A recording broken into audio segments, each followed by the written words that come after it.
Halo semuanya, selamat datang kembali di channel Alur Cerita ini.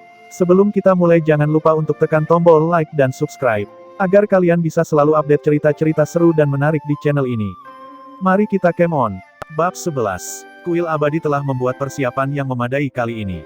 Permintaan mereka tidak terlalu berlebihan. Seperti yang mereka katakan, obat pelapukan darah dan obat jiwa kacau keduanya tidak bisa melakukan kerusakan skala besar. Meskipun mereka kuat, mereka seperti senjata konvensional. Su Chen benar-benar tidak punya alasan untuk menolaknya. Yang terpenting, pihak lain bahkan secara sukarela mengundangnya untuk bergabung dalam ekspedisi mereka. Manfaat terbesar melakukannya dengan cara ini adalah mereka dapat menurunkan kewaspadaan Su Chen, membuatnya lebih mudah untuk mendapatkan obat-obatan. Kedua, bantuannya akan sangat dihargai. Lulusan elit dari Hidden Dragon Institute tidak akan pernah lemah. Ketiga, dan yang terpenting, mereka akan dapat membangun kembali hubungan mereka dengan Su Chen. Mereka bisa memperbaiki celah yang ada dalam hubungan mereka dan mendekatkan ikatan itu. Mungkin mereka akan dapat bekerja sama satu sama lain di masa depan. Lagi pula, terkadang begitu satu hal dimulai, sangat sulit untuk menghentikannya. Dari sudut pandang ini, kuil abadi pada dasarnya menarik Su Chen ke pihak mereka. Dengan kata lain, kuil abadi akan dapat menarik banyak keuntungan hanya dari ekspedisi yang satu ini. Tapi cara melakukan hal-hal ini tidak akan membuat mulut Su Chen tidak enak. Itu cara yang jauh lebih efisien dalam melakukan sesuatu daripada ancaman Ma Renze. Dalam keadaan seperti ini, bahkan Su Chen tidak punya alasan untuk menolak. Tentu saja, tidak peduli apa obat-obatan ini masih legendaris, dan saat ini kemampuan Su Chen masih agak kurang. Dia masih membutuhkan waktu untuk bersiap. Night Demon sudah setuju atas nama kuil abadi. Mereka akan memberi Su Chen 3 tahun untuk bersiap, sementara itu, mereka masih membutuhkan obat penawar roh, tetapi jumlah itu akan turun menjadi 100 botol setahun. Setelah mengobrol santai selama beberapa waktu, Night Demon pergi. Su Chen melihatnya pergi, lalu kembali ke kediamannya, di mana dia mulai berjalan tanpa tujuan. Bekas kediaman klan Li dibangun dengan baik, dan pemandangan di taman bunga sangat indah. Su Chen berjalan perlahan di taman, mengamati pemandangan. Jika ada sisi negatifnya, setelah insiden, setan mengirim bayi, tidak ada seorang wanita pun yang berani memasuki kediaman ini, jadi semua laki-laki tinggal di sini. Su Chen berjalan melewati taman bunga ke halaman belakang.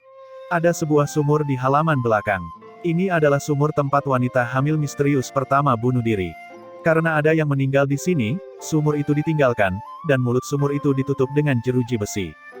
Berdiri dan melihat ke bawah ke mulut sumur, Su Chen bisa merasakan angin dingin dan bayangan bertiup di wajahnya, seolah ada sesuatu yang merembes keluar dari sumur. Di benua primordial, karena energi asal, semua jenis genesis supernatural sebenarnya bisa menjadi kenyataan. Bahkan angin bayangan bisa jadi nyata. Jadi, ketika dia merasakan niat dingin menyapu dirinya, Su Chen mengaktifkan mata energi asalnya untuk melihat lebih dekat ke sumur. Tanpa diduga, begitu dia mengaktifkan matanya, dia bisa melihat sekumpulan partikel cahaya aneh mengambang padat di dalam sumur. Ini adalah... Su Chen terkejut. Dia semakin dekat dan menemukan bahwa ini bukanlah zat asal. Titik-titik cahaya ini jauh lebih besar dari partikel zat asal, tetapi masih tidak terlihat oleh mata telanjang. Mereka melayang di udara dan dapat dihirup ke dalam tubuh seseorang kapan saja. Su Chen menghentikan napasnya untuk mencegah dirinya menyerap cahaya itu. Setelah berpikir sejenak, dia menangkap salah satu bandit dan melemparkannya ke dalam sumur. Titik-titik cahaya itu terserap ke dalam tubuh bandit itu saat dia menarik napas. Su Chen merobek pakaian bandit itu untuk melihat lebih dekat. Bandit itu benar-benar ketakutan, menatap Su Chen dengan ketakutan saat dia menutupi pantatnya dengan tangannya. Su Chen mengabaikannya sambil terus mengamati perubahan tubuh bandit itu. Mata energi asalnya tidak dapat menembus objek, tetapi karena jumlah titik cahaya yang diserap semakin besar, pasti akan ada beberapa yang bersinar, memungkinkan Su Chen untuk membuat analisis. Yang mengejutkan, dia menemukan bahwa titik-titik cahaya ini sebenarnya tidak diserap oleh tubuh itu sendiri. Mereka beredar melalui tubuh bandit dan kemudian dihembuskan setelahnya. Sepertinya mereka sama sekali tidak berbahaya. Tapi Su Chen tidak mengira itu masalahnya. Tidak berbahaya bagi manusia, atau tidak berbahaya bagi laki-laki. Sepertinya saya perlu menemukan seorang wanita untuk mengujinya, Su Chen bergumam pada dirinya sendiri. Tapi menemukan target wanita akan menjadi masalah. Su Chen hanya memiliki banyak bandit bersamanya, dan tidak ada satu pun yang perempuan. Dua aturannya untuk memilih subjek penelitian manusia adalah bahwa dia tidak akan menyinggung siapapun yang tidak menyinggung perasaannya, dan yang kedua adalah bahwa pelanggaran itu harus signifikan. Ini berarti bahwa dia perlu menemukan pelaku wanita sebelum dia dapat menggunakannya untuk percobaan. Ini akan sangat merepotkan, gumam Su Chen. Tentu saja, selain melakukan eksperimen, ada hal lain yang bisa dia lakukan. Seperti pergi ke sana untuk melihatnya. Karena titik-titik cahaya mengambang di dekat sumur, itu menyiratkan bahwa ada sesuatu di dalam sumur yang menciptakan titik-titik cahaya ini. Jika itu masalahnya, dia bisa membuat semacam penemuan hanya dengan turun untuk melihatnya. Bagaimanapun, titik-titik cahaya ini, paling tidak berbahaya bagi laki-laki. Tapi Su Chen tidak turun sendiri. Setelah mencapai titik ini, Su Chen sangat jelas tentang pentingnya berhati-hati. Dia berkata kepada bandit itu, "Kamu, turunlah ke sumur itu dan lihatlah." Meskipun bandit itu kasar, dia bukanlah seorang idiot dan tahu bahwa tempat ini aneh. Dia berkata dengan ketakutan, "Tuan, saya tidak bisa. Jangan khawatir, aku akan melindungimu. Jika Anda menemukan sesuatu, beritahu saya dan saya akan memberi Anda hadiah," kata Su Chen saat tentakel udara melilit bandit itu dan mendorongnya ke dalam sumur. Air dingin di sumur menenggelamkan teriakan panik bandit saat dia tenggelam ke dasar. Su Chen tidak khawatir tentang bandit yang tenggelam, tentakel udara bukan hanya seutas tali, tapi juga bisa digunakan untuk membantunya bernafas. Dia mencabangkan tentakel kecil dari tentakel utama dan memasukkannya ke dalam mulut bandit, membantunya bernapas. Dengan begitu, bandit itu bisa bertahan di bawah air lebih lama. Setelah beberapa waktu, Su Chen menariknya keluar dan bertanya, "Apakah kamu menemukan sesuatu?" Bandit itu menggelengkan kepalanya. "Semuanya gelap gulita di bawah sana dan saya tidak bisa melihat apa-apa. Saya lupa tentang itu." Su Chen mengeluarkan sebotol obat, menyegel bukaannya dengan energi asal, lalu menyerahkannya kepada bandit itu dan berkata, "Ada teknik cahaya yang tersimpan di sana. Turun dan lihat lebih dekat." Bandit itu jauh lebih berani setelah melihat bahwa tidak ada banyak bahaya. Dia membawa cahaya bersamanya dan kembali ke air. Namun, dia masih menggelengkan kepalanya saat muncul dari air. Tidak ada apa-apa di bawah sana. Tidak ada apa-apa. Su Chen menatap bandit itu dengan saksama, diam-diam mengaktifkan keterampilan pendeteksi kebohongannya. Apakah benar-benar tidak ada apa-apa? Sungguh, tidak ada apa-apa di bawah sana. Bang! Su Chen menamparkan bandit itu dengan keras. "Aku akan memberimu satu kesempatan terakhir. Katakan yang sebenarnya atau aku akan mengirimmu ke lab penelitian sekarang. Aku akan bicara. Aku akan bicara." Bandit itu ketakutan setengah mati. Ada balok logam di lumpur di bawah. "Pergi dan ambil itu." Su Chen melemparkannya kembali ke dalam sumur. Ketika bandit itu muncul kembali, dia memegang balok logam aneh di tangannya. Blok logam ini berbentuk persegi, kira-kira seukuran mangkuk. Itu ditutupi dengan tato yang dalam, ternyata, itu adalah barang buatan manusia. Ada lubang kecil di tengah-tengah balok logam itu. Dengan mata energi asalnya, Su Chen dapat dengan jelas. Bab 12. Pitlock, pernahkah kamu melihat ini sebelumnya? Tanya Su Chen, sekarang kembali ke laboratorium di kediamannya. Pitlock memeriksa balok logam dan berseru kaget, "Ini adalah tato formasi asal yang sangat rumit. Mereka membawa aura yang aku kenal, tapi ada sesuatu yang berbeda tentang itu. Apakah kamu mengatakan ini adalah artefak kuno?" "Tidak, saya yakin tidak," jawab Pitlock. "Ada banyak teknologi di sini yang tidak ada pada masa kerajaan Arcana." Dibandingkan dengan Su Chen, Pitlock jauh lebih jelas tentang teknologi apa yang ada selama kerajaan Arcana. Setelah kembali ke dunia utama selama setahun, dia sudah mulai memahami situasi saat ini dan perkembangannya. Karena itu, dia berkata, "Ini adalah hasil kombinasi jurus kontemporer dan teknik Arcana kuno." "Oh, sarjana lain." Su Chen tertawa. Tidak mungkin dia akan percaya bahwa dia adalah satu-satunya orang yang mahir dalam jurus kontemporer dan teknik Arcana kuno. "Namun, itu sangat berbeda dari origin skill utamamu. Untuk sementara aku tidak punya cara untuk menentukan dari mana asalnya, aku masih tahu sedikit tentang dunia ini. Namun, jika saya memiliki tubuh, saya bisa." "Cukup, Pitlock. Paling tidak, aku tidak akan mengembalikan tubuhmu sekarang. Tetapi jika Anda cukup kooperatif, saya akan berpikir untuk membantu Anda menemukan mayat." Su Chen menunjuk ke balok logam dan berkata, "Selain asal-usulnya, apalagi yang kamu rasakan tentang balok logam ini?" "Itu memiliki energi kehidupan yang kuat yang berasal darinya," jawab Pateloke. "Energi kehidupan yang kuat. Anda yakin?" "Sangat yakin. Lagi pula aku ahli di bidang itu." Su Chen mengangguk. Kedengarannya benar. Blok logam ini terus-menerus memancarkan zat mikro.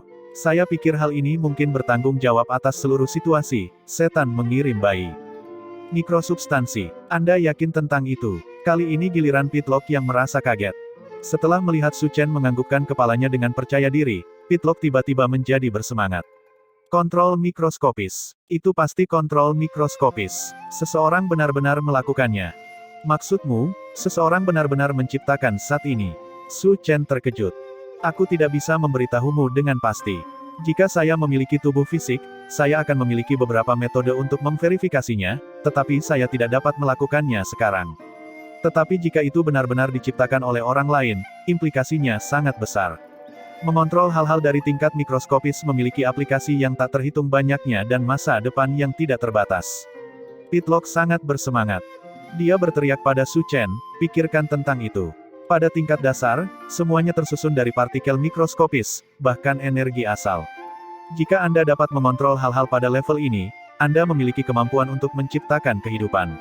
Anda dapat membuat semua jenis organisme hidup. Anda dapat membuat semuanya, bahkan hal-hal yang berkaitan dengan penggunaan energi asal. Ini bisa menjadi awal dari segalanya. Semakin banyak dia berbicara, semakin banyak pidato Pitlock menjadi tidak koheren. Su Chen masih relatif membumi. Kamu berpikir terlalu jauh. Bagi sebagian besar sarjana asal Qi, ini hanyalah zat mikroskopis yang penuh dengan kekuatan hidup, dan balok logam ini hanyalah wadahnya. Dan saat ini, kita bahkan tidak bisa mengendalikan zat ini, bagaimana Anda bisa berbicara tentang menciptakan sesuatu? Itu hanya karena kekuatan kesadaranmu tidak cukup tinggi. Apa? Su Chen tertegun. Menurutmu apa yang kamu gunakan untuk mengendalikan zat mikroskopis itu? Ini bukan energi asal berada pada level makroskopik, meskipun dapat digunakan melalui pola energi origin atau talismans, itu masih dikontrol secara makroskopis. Tetapi energi kesadaran berbeda. Jangan berpikir bahwa itu hanya dapat digunakan untuk membangun ilusi atau untuk menyerang kesadaran orang lain, itu juga dapat mengontrol substansi fisik. Namun, itu hanya dapat bekerja pada tingkat mikroskopis, bukan tingkat makroskopik. Dikendalikan menggunakan energi kesadaran. Su Chen terkejut. Itu benar. Menurut Anda, bagaimana saya menyelesaikan eksperimen pengubah bentuk kehidupan saya? Dengan menggunakan jariku untuk menulis kenangan pada ibu hamil. Tidak, itu karena energi kesadaran. Semakin kuat energi kesadaran Anda, semakin dalam kemampuan Anda untuk mengendalikan hal-hal pada tingkat mikroskopis. Apa yang harus saya lakukan untuk dapat mengendalikan zat mikroskopis ini? Tingkatkan kekuatan kesadaranmu. Kemudian, Anda akan dapat mengumpulkannya bersama-sama dan menjangkau dengannya. Secara sederhana, itu untuk memberikan kekuatan fisik pada kesadaran Anda. Berikan kekuatan fisik kesadaranku untuk menyentuh dunia mikroskopis. Su Chen bergumam pada dirinya sendiri, agak mengerti. Dia bertanya, seberapa jauh saya dari titik itu? Sangat jauh. Manusia fokus pada budidaya tubuh fisik mereka. Tubuh fisik Anda jauh lebih kuat dari kami, tetapi kualitas jiwa Anda terlalu buruk, dan kekuatan kesadaran Anda jauh lebih lemah dari kami. Pemahaman ras manusia tentang ras Arcana memiliki celah besar, yaitu mereka memperlakukan teknik Arcana kuno sebagai sinonim dengan ras Arcana, namun, itu salah besar. Klan bangsawan Arcana sejati berfokus pada pengembangan kesadaran mereka, hanya kelompok ras Arcana berstatus rendah yang menaruh perhatian mereka pada pengembangan teknik Arcana. Jadi begitu, Su Chen mengerti. Saya berasumsi alasan ada kesalahpahaman ini adalah karena, pada saat itu, manusia semuanya adalah budak, dan budak tidak pernah memiliki kesempatan untuk bertemu individu ras Arcana berstatus tinggi. Jadi, pemahaman mereka tentang rahasia itu kurang lengkap. Mungkin, jawab Pitlock, jika Anda membutuhkan 100 unit hipotetis dari kekuatan kesadaran untuk mencapai titik di mana Anda dapat menggunakannya untuk memengaruhi dunia mikroskopis, Anda mungkin berada di sekitar 50 unit sekarang, itulah sebabnya Anda tidak memiliki cara untuk memengaruhinya. Itu tidak terdengar seperti celah yang besar bagiku, kata Su Chen. Itu karena kamu tidak tahu. Bahkan rakyat jelata memiliki kira-kira 10 unit kekuatan kesadaran. Kultivasi Anda dapat menyebabkan peningkatan yang sesuai dalam kekuatan kesadaran Anda, alam penarik Qi memberi Anda 10 tambahan, seperti halnya mencapai alam mendidih darah. Oleh karena itu, Anda sebenarnya hanya mengembangkan sekitar 10 unit kekuatan kesadaran. Jika Anda ingin mencapai 100, Anda mungkin harus menunggu sampai Anda mencapai alam pembukaan yang. Tetapi bahkan jika kekuatan kesadaranmu mencapai 100, kamu masih tidak memiliki cara untuk mengendalikannya. Kenapa begitu? Karena kamu tidak bisa melihat mereka. Hanya jika Anda dapat dengan jelas melihat zat mikroskopis itu, Anda dapat menghubungi dan mengendalikannya. Mengandalkan jurus untuk mendapatkan pemandangan ini tidak ada gunanya karena itu hanya semacam pemandangan yang dangkal dan merupakan penyimpangan besar. Yang dapat dilakukannya hanyalah menunjukkan keberadaan, tetapi ia tidak dapat memberi Anda posisi yang tepat dari zat mikroskopis itu. Lagi pula, keterampilan Origin masih level makroskopik. Kau mengatakan padaku bahwa aku hanya bisa mengendalikan mereka dengan kekuatan kesadaranku jika aku bisa melihatnya. Su Chen menyipitkan matanya sedikit. Itu benar, tapi manusia tidak bisa melakukan ini. Su Chen mengerti arti kata-katanya. Jadi ras Arcana bisa. Tentu saja, Pitlock menjawab dengan arogan. Kami adalah ras Arcana, dan kami memiliki kemampuan untuk melihat dunia mikroskopis. Menurut Anda apa puluhan ribu tahun kejayaan ras Arcana didirikan? Itu karena kami memiliki dua pasang mata. Satu untuk melihat dunia makroskopik, dan satu lagi untuk melihat dunia mikroskopis. Hati Su Chen tersentak. Maksudmu, legenda bukan hanya legenda. Ras Arcana benar-benar dapat melihat hal-hal pada tingkat mikroskopis. Hanya bangsawan ras Arcana dengan status tertinggi yang bisa membangkitkan bakat garis keturunan inti ini. Pitlock menjawab dengan arogan. Kepada ras Arcana, yang memiliki darah asal, dunia terdiri dari elemen dasar yang tak terhitung jumlahnya, termasuk energi asal. Jika Anda memiliki sepasang mata yang dapat melihat dunia mikroskopis, Anda bahkan dapat melihat pengumpulan dan penyebaran energi asal. Selama Anda membunuh target dengan energi asal, Anda dapat menyerap semua energi asal yang tersebar dari tubuhnya.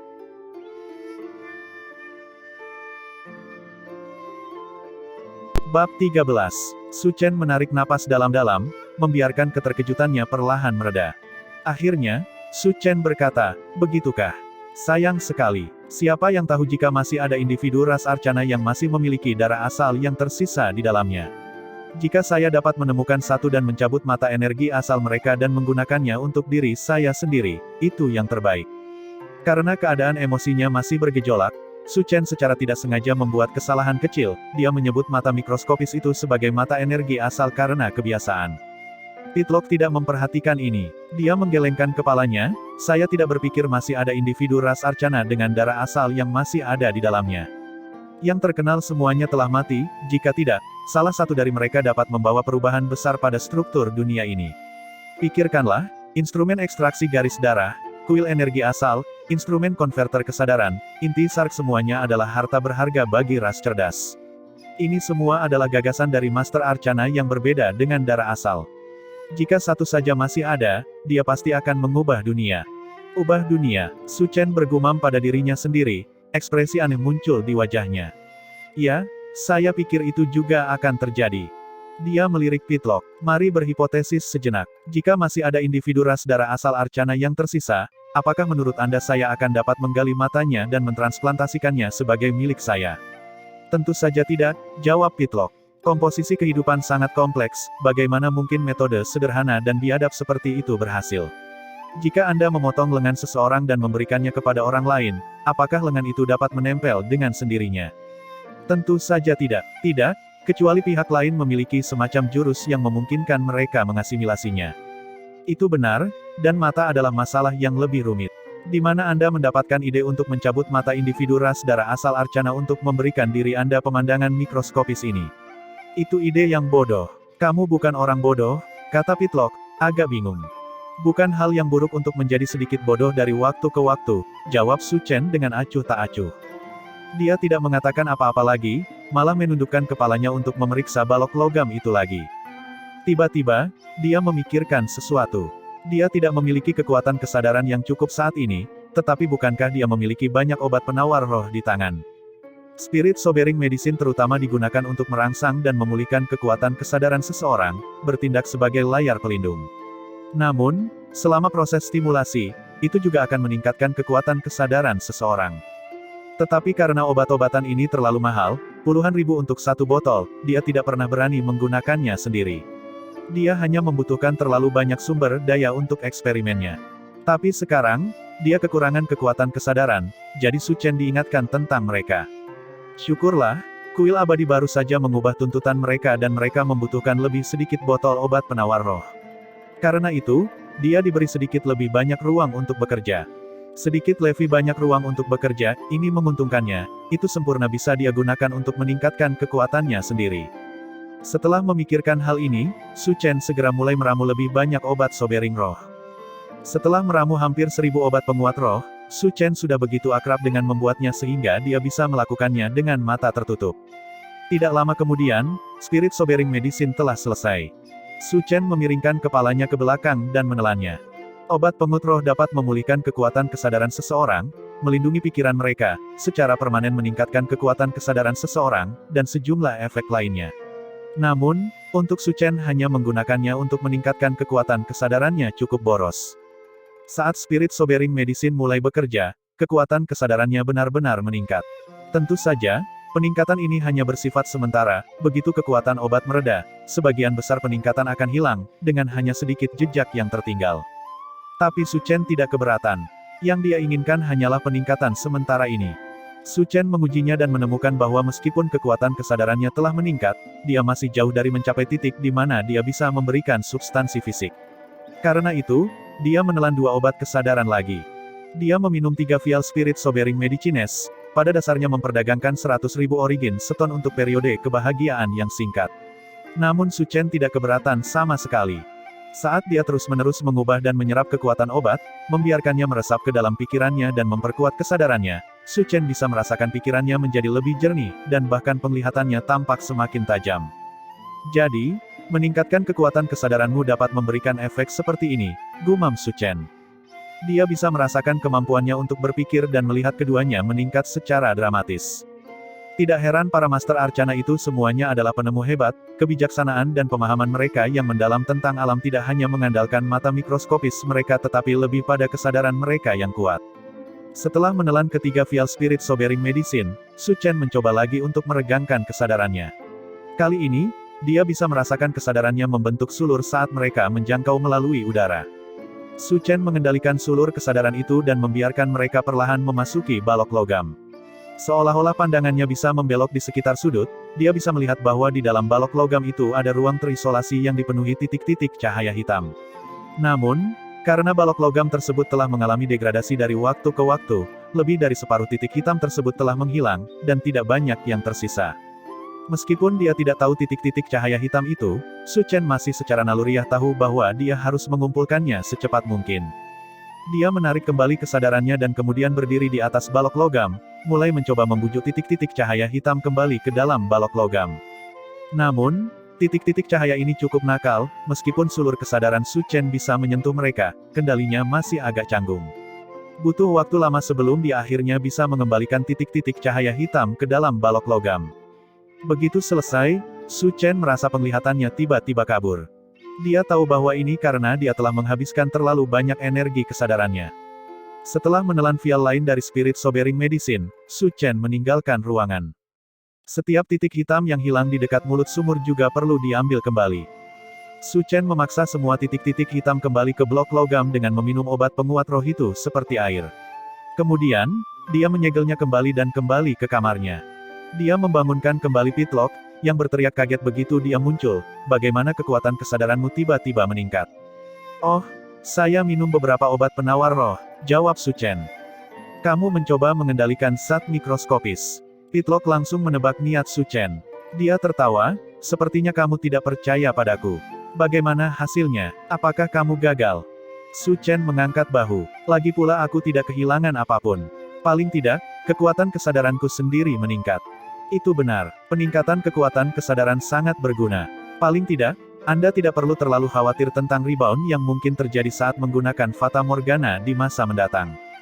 Su Chen mengerti hal ini, pantulan kesadaran terutama diarahkan pada pikiran, jika kesadaran seseorang cukup kuat, mereka akan mampu melindungi pikirannya dari cedera.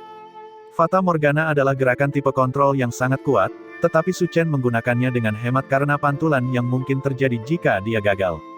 Tapi saat kekuatan kesadarannya meningkat, pantulannya juga akan berkurang. Karena Spirit Sobering Medicines sangat mahal, dan Su Chen tidak tahu tingkat apa yang harus dicapai oleh kesadarannya sebelum dia dilindungi dari serangan balik ini, dia belum pernah mencoba meminumnya sebelumnya. Sebaliknya, dia menempatkan sebagian besar fokusnya untuk meneliti Fata Morgana tanpa reaksi apapun. Tapi sekarang, cara berpikir Su Chen sangat berbeda. Itu benar, kata Su Chen. Tapi ini hanya peningkatan sementara pada akhirnya, dan akan segera mereda. Pitlock, apakah ada semacam teknik yang dapat meningkatkan baik jumlah kekuatan kesadaran yang kumiliki maupun kendaliku terhadapnya? Meskipun Su Chen telah mengolah kekuatan kesadarannya di masa lalu, itu hanya efek samping dari mengolah Fata Morgana. Kalau tidak, itu tidak mungkin hanya meningkat dalam jumlah kecil bahkan setelah bertahun-tahun. Dan sekarang, dia sangat membutuhkan teknik yang bisa meningkatkan kekuatan kesadarannya. Kamu ingin mempelajari teknik yang memungkinkanmu meningkatkan kekuatan kesadaranmu. Pitlock berkata dengan sedikit terkejut. Kamu manusia. Mengapa manusia membutuhkan kekuatan kesadaran setinggi itu? Sebagai manusia yang meneliti, kekuatan kesadaran tinggi akan membantu saya melakukan banyak tugas dengan lebih baik, membuat eksperimen saya lebih efektif, jawab Su Chen.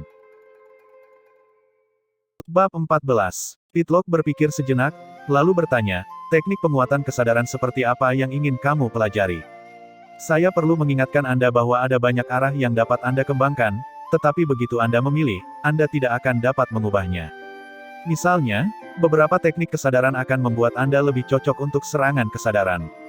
Yang lain lebih baik untuk pemisahan jiwa, yang memungkinkan Anda membagi jiwa Anda menjadi beberapa bagian, dengan masing-masing dapat mempertahankan kepribadian yang unik. Yang lain lagi yang terbaik untuk menggabungkan energi kesadaran dan energi asal untuk menciptakan teknik arcana yang kuat dan bahkan mantra sihir, beberapa dapat berkomunikasi dengan makhluk fantastik di dunia ini, mendapatkan kekuatan yang sangat besar darinya, sementara yang lain bahkan dapat menghubungkan langit dan bumi untuk melihat ke masa depan, hampir seperti ramalan. Kamu bisa melakukan semua ini? Su Chen bertanya. Tentu saja saya tidak bisa, Pitlock tertawa. Saya bukan arcana master yang berorientasi pada pertempuran, tetapi seorang peneliti. Saya hanya tahu satu jenis teknik penguatan kesadaran yang disebut teknik roh sejati. Ini memberi saya kemampuan untuk menganalisis dan menghitung pada tingkat tinggi dan membantu saya menjaga kejernihan pikiran bahkan di tengah eksperimen yang rumit. Dengan begitu, saya tidak akan kehilangan arah. Mata Su Chen berbinar, itulah yang saya butuhkan. Pateloke tertawa. Saya tahu itu masalahnya. Bagaimanapun, kami orang yang sangat mirip. Tidak ada yang lebih menarik bagi kami daripada mengungkap rahasia alam. Saat kita bisa mengendalikan hukum alam, kita mengendalikan segalanya.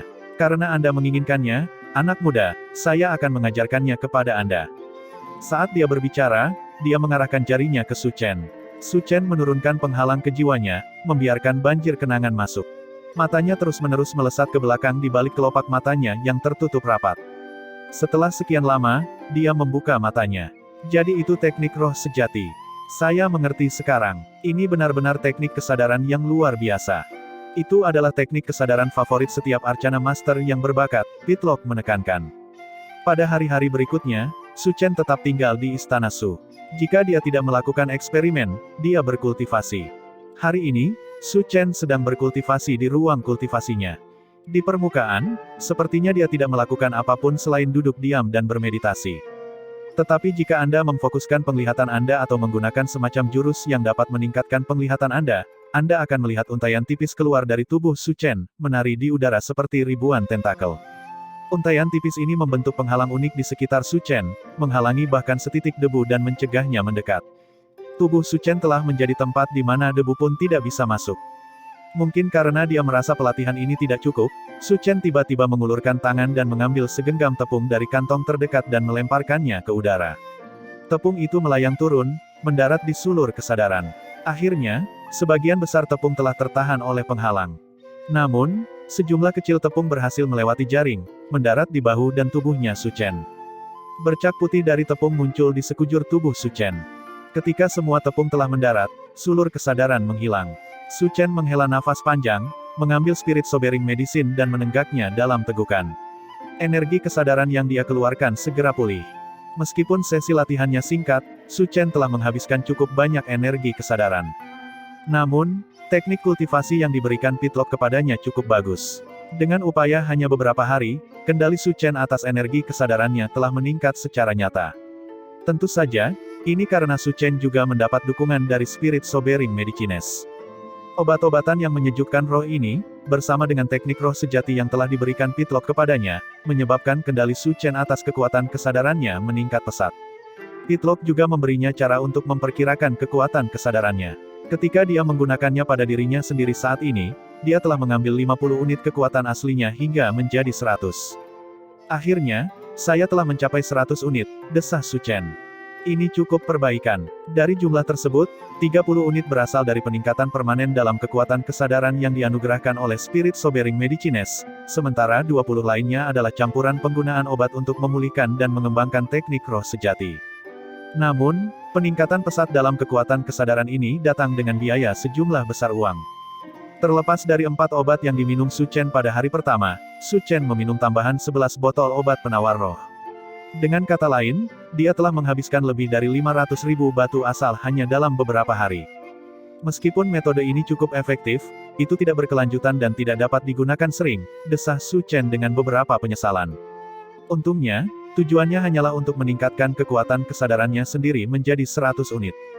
Dengan begitu, dia bisa mulai menghubungi dunia mikroskopis. Adapun langkah selanjutnya, dia hanya bisa maju perlahan tapi pasti. Bahkan Su Chen tidak mampu membakar uang seperti ini. Pada saat itu, suara Lisu sampai padanya dari luar ruangan. Tuan muda. Apa itu? Biro asal mengirim kabar bahwa kepala kota Liu telah kembali dan mengundang Anda untuk pergi dan berkunjung. Mengerti. Biarkan saya bersiap-siap dan kemudian saya akan pergi. Setengah jam kemudian, Su Chen tiba di biro asal. Seorang pria bercambang panjang berdiri di hadapannya, Liu Wuya, kepala biro asal. Kepala kota Liu tidak segera memanggil Su Chen ke sini setelah kembali tanpa alasan. Setelah mereka memperkenalkan diri, Liu Wuya berkata, "Benar, pelaksana pengetahuan Su. Kaulah yang membawa Sun Mao dan Yu Cheng Sui beberapa hari yang lalu, kan?" Memang, Su Chen telah menduga bahwa itu kemungkinan besar terkait dengan ini. Dia menjawab, "Ya, mereka berkelahi di depan umum dan melukai banyak orang yang tidak bersalah. Seorang wanita tua bahkan terbunuh. Saya pelaksana pengetahuan biro asal, jadi tentu saja, saya tidak bisa hanya berdiri dan menonton." Liu Wuya tertawa getir dan menggelengkan kepalanya. "Pemuda benar-benar berdarah panas. Anda baru saja sampai di biro asal namun Anda telah menemukan masalah yang tidak besar atau kecil bagi saya." Meskipun dia mengatakan itu adalah masalah, ekspresinya mengatakan bahwa itu tidak mengganggunya. Su Chen mengerti maksudnya. "Lian dan klan Lon datang mencarimu, Tuan." "Ya, mereka ingin saya menentukan tanggal rilis." Liu Wuya menyesap tehnya dengan tenang. "Katakan padaku, bukankah ini masalah?" Su Chen tertawa, "Kapan klan bangsawan garis darah tiba-tiba mendapatkan kemampuan untuk menempatkan batasan pada pemerintah? Mereka memiliki banyak pengaruh," kata Liu Wuya acuh tak acuh. "Sebesar apapun pengaruh mereka, apakah mereka berani menyerang organisasi milik pemerintah? Mereka mungkin tidak berani menyerang organisasi yang dikelola pemerintah, tetapi sulit dalam pelaksanaannya. Jika Anda menyinggung seseorang yang seharusnya tidak Anda singgung, Anda harus berhati-hati saat berjalan di jalanan, terutama di malam hari. Gelap di malam hari, jadi sulit untuk mengatakan siapa yang akan menabrak tembok." Setelah mendengar ini, Liu Wuya terkekeh. Pemuda benar-benar berani dan energik. Lulusan dari Institut Naga Tersembunyi benar-benar tidak umum. Selama kepala kota tidak menyalahkan saya atas ketidaksabaran saya, Su Chen, merasa sangat beruntung. Tentu saja aku tidak akan menyalahkanmu. Seperti yang Anda katakan, biro asal memang bertanggung jawab untuk menangani perselisihan di antara sarjana asal Qi. Namun, Anda juga tahu situasinya di sini, kami hanya memiliki beberapa individu yang kuat. Kami lebih dari cukup untuk menghadapi beberapa orang yang lemah, tetapi jika kami menghadapi lawan yang kuat, tidak ada yang bisa kami lakukan. 10 klan bangsawan besar memiliki banyak ahli, dan mereka bukanlah orang-orang yang dapat ditentang oleh biro asal saya yang kecil dan rendah hati.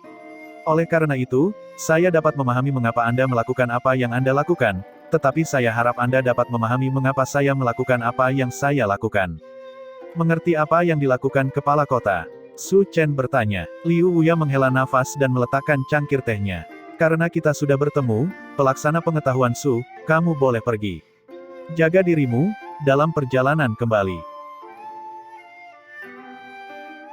Bab 15. Su Chen meninggalkan biro asal dan melangkah ke jalan. Dia tidak tahu kapan itu terjadi, tetapi jalan itu benar-benar sepi di beberapa titik. Saat dia melihat ke sepanjang jalan, samar-samar dia bisa melihat kepala orang bergerak di dekat puncak tembok sekitarnya. Mereka adalah orang-orang biro asal yang mengawasi Su Chen. Di ujung jalan, sekelompok orang menuju ke arah Su Chen. Dia berbalik dan menemukan sekelompok orang lain juga menuju ke arahnya. Dinding yang melapisi jalan bersinar terang. Tembok energi asal yang tak berbentuk memotong harapan Su Chen melompati tembok untuk melarikan diri.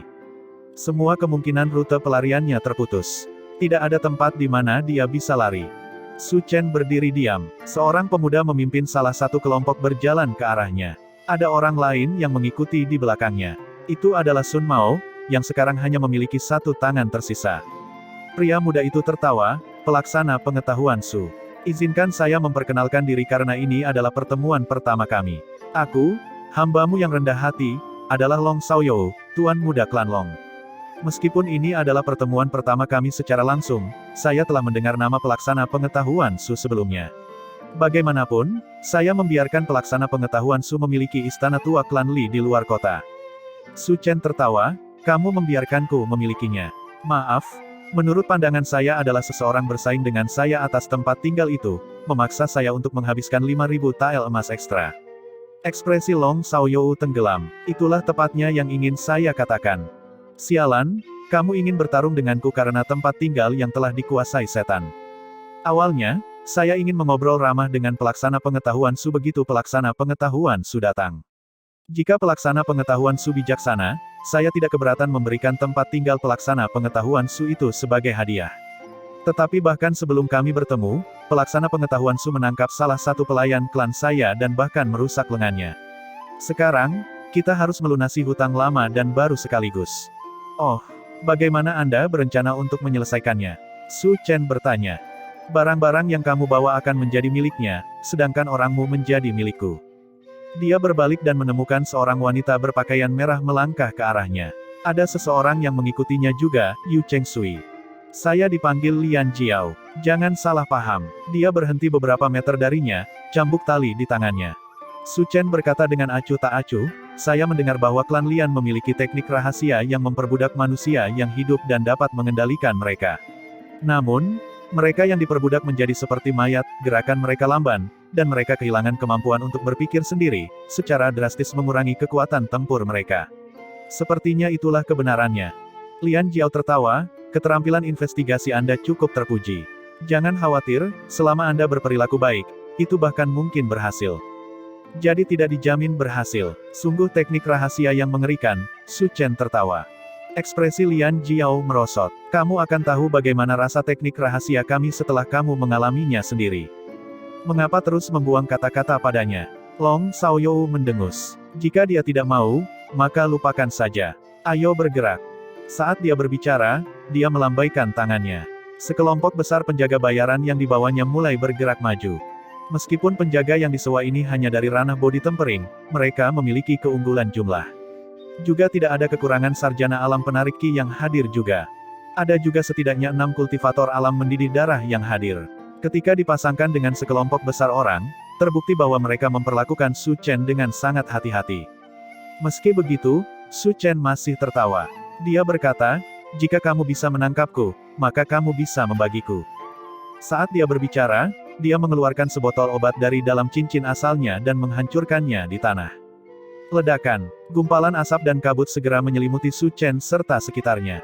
Ekspresi Long Xiaoyou berubah. Tidak baik, dia ingin lari. "Blokir pintu keluar, jangan biarkan dia pergi bagaimanapun caranya." Lian Jiao juga berteriak. Penjaga sewaan kedua belah pihak menyerbu ke depan ke dalam awan asap dan kabut. 2 botol obat lagi terbang keluar dari awan asap dan kabut, mendarat di tanah. Sekali lagi, kepulan asap dan kabut muncul, tapi kali ini menyelimuti seluruh jalan. "Aku tidak bisa melihat. Sialan, aku tidak bisa melihat di mana dia. Cepat, singkirkan kabut ini." "Kita tidak bisa menyingkirkannya. Itu adalah kabut yang dibuat oleh seorang alkemis. Itu tebal dan padat, dan akan sulit untuk pergi bahkan jika badai akan datang. Singkirkan itu bagaimanapun juga." Suara mendesing. Suara angin bertiup bisa terdengar di antara sekelompok orang. Meskipun tidak ada cara bagi angin untuk segera membubarkan kabut, kabut mulai memudar. Pada saat itu, jeritan tragis tiba-tiba terdengar. Teriakan ini menusuk dan menyedihkan, tetapi dipotong pendek, memukau semua orang yang hadir. Huang Tua, apakah kamu baik-baik saja?" Seseorang mengenali orang yang berteriak. Tidak ada tanggapan. Sebaliknya, orang yang berteriak tiba-tiba merasakan sakit yang tajam di punggungnya. Dia menundukkan kepalanya, hanya untuk menemukan bahwa pisau telah menembus dadanya dari punggungnya. Matanya melotot tak percaya saat dia melirik pedang yang mencuat dari dadanya. Dia ingin berteriak, tetapi sebuah tangan menutup mulutnya. Dia merasa dirinya dengan lembut dibaringkan ke tanah. Su Chen mengambil pedangnya, lalu terus melesat di antara sekelompok orang. Ya, dia tidak lari. Sebaliknya, dia meminjam asap dan kabut untuk terus membunuh targetnya. 6 kultivator realem mendidih darah dan 14 kultivator alam penarik ki, dia telah mengingat lokasi mereka saat berbicara sebelumnya. Dia akan menemukan mereka, lalu membunuh mereka. Beginilah cara Su Chen berurusan dengan mereka. Dia seperti pemburu berpengalaman yang beroperasi di malam hari, mengambil nyawa mangsanya satu persatu. Suara mendesing. Bila itu menembus tenggorokan penjaga lain, mengirimkan percikan darah ke udara. Kabut tiba-tiba menjadi merah darah. Su Chen dengan ahli menarik pedangnya, lalu berbalik dan mengayunkan pedang itu ke sasaran lain di depannya. Su Chen, yang terputus dan terisolasi, tidak perlu khawatir melukai sekutunya secara tidak sengaja. Semua orang mulai menyadari bahwa mereka sedang diburu, dan mereka mulai berteriak. Dia tidak lari. Semuanya, berhati-hatilah. Dia memburu kita. Cepat, singkirkan asap terkutuk ini. Lihat aku, teriak seorang penjaga sambil mengulurkan tangannya. Gelombang awan. Saat dia berteriak, kabut tebal benar-benar mulai naik ke langit, membersihkan bidang pandang di bawah. Iya, semua orang berteriak kegirangan. Pria besar itu tertawa terbahak-bahak, jelas senang bahwa dia telah memberikan kontribusi yang begitu penting. Namun, sesaat kemudian, 3 botol obat lainnya pecah di tanah. Gumpalan asap dan kabut segera muncul kembali. Selain itu, sesaat sebelum kabut menyelimuti semua orang lagi, mereka melihat bayangan seseorang terbang melewati mereka, bergegas ke arah pria besar yang baru saja menggunakan gelombang awan. Saat kabut sekali lagi mulai mengaburkan pandangan mereka melihat sebuah kepala terbang tinggi ke langit. Tidak, bajingan terkutuk ini. Long Xiaoyou geram dengan pemenggalan kepala salah satu bawahannya. Bunuh dia, aku akan membunuhmu. Atau kebalikannya, sebuah suara tiba-tiba berkata dari sebelah telinga Long Xiaoyou. Hati Long Xiaoyou tersentak. Dia buru-buru menyerang balik dengan pedangnya. Teriakan tragis terdengar. Long Xiaoyou sangat gembira pada awalnya, tetapi kegembiraan itu dengan cepat berubah menjadi kejutan. Orang yang berhasil dia pukul adalah bawahannya. Tidak baik. Long Xiaoyou menyadari apa yang telah terjadi. Pukulan keras menghantam bagian belakang kepalanya. Mata Long Xiaoyou membalik ke belakang kepalanya saat dia pingsan. Pada saat yang sama, orang-orang dalam asap mulai menjadi hiruk-pikuk. Untuk menghindari penyergapan oleh Su Chen, mereka mulai mengayunkan pedang mereka dengan marah, mencegah siapapun mendekati mereka. Karena itu, mereka melukai banyak sekutu mereka. Lian Jiao menyadari bahwa situasinya tidak terlihat baik.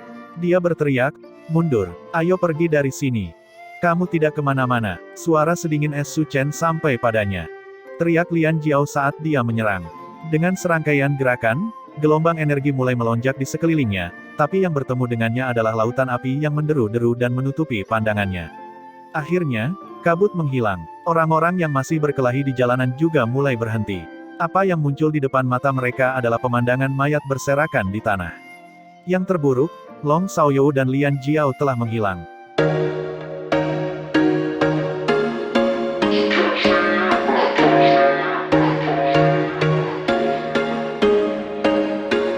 There was once a day that I would pray for you. I'd go and misbehave just so you'd notice too. Sneaking looks up and down from across the room. Damn, what a hell of a